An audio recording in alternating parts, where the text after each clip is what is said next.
Joins me now. First off, Mr. Moss, as I've told you before, my deepest condolences to you and yours for the loss of your son. I can't imagine the pain, but I think it's very admirable what you're doing to try to bring attention to this important issue.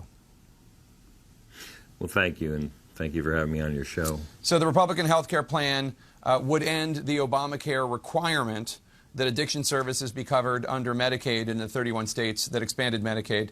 Now, in 2014, 1 in 4 Americans treated for addiction were on Medicaid, according to the National Center on Addiction and Substance Abuse. So what might it mean for others like your son, Rob, who struggled with addiction, if this requirement is taken away from Medicaid?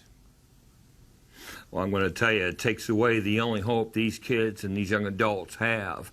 It takes away the hope that the only lifeline that they had to get off this drug.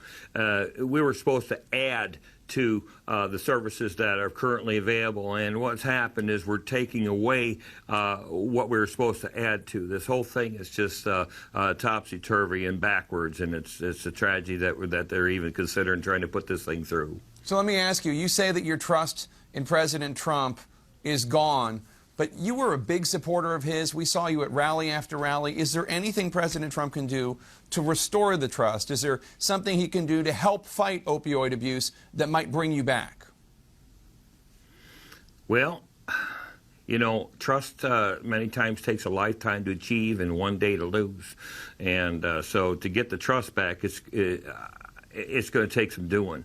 But what he can do to fight the opioid problem is a stroke of a pen, is to authorize funding for, let's say, 1 dose of Narcan to go out to every volunteer emergency squad in a population, towns that have a population, say, 10,000 people or less. I'm talking about the emergency squads that sell chicken on Saturdays in order to buy new fire hoses and emergency equipment, because every one of those doses of Narcan represents a saved life. And it had the emergency squad that came to my son's rescue had 1 canister that he'd been alive today. Did you ever get to meet with President Trump, and what would you say to him if he happens to be watching right now? I've never met him personally to sit down over coffee or tea, but he did shake my hand on several occasions at different rallies. The one most memorable was the January 15th rally in Urbandale, Iowa, where I had asked him a question pertaining to, if he became president, what he would do to combat the ongoing heroin epidemic we find ourselves in. And he consoled me, he comforted me, and he told me that we were going to work at putting facilities more available for these kids, and to get these kids off opioids and get them off the heroin, and do the very best we can in order to combat the heroin epidemic we find ourselves in. And lastly, Kraig, I want to take a moment to honor the memory of your 24-year-old son, Rob.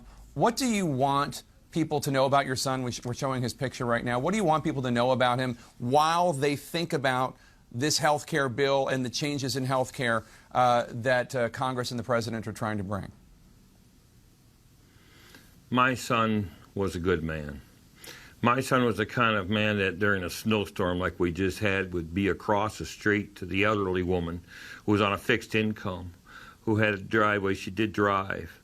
And he would go there and shovel her driveway and her sidewalk. And she'd come out and try to stop and say, I don't have any money to pay you.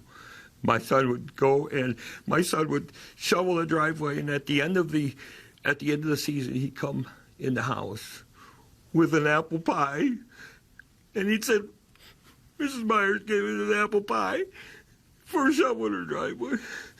That's what kind of man my son was. He was a man that did everything for everyone else and thought about nobody but someone else's troubles, even though he had troubles of his own. He's the kind of man that would borrow my truck, and if something normal would go, like a universal joint or something, he would fix it. He wouldn't leave it on the side of the road. He would fix it, and he'd have it towed, and he'd take care of it. My son was a good man. My son was a good man. He had a big heart, and he showed everybody his heart.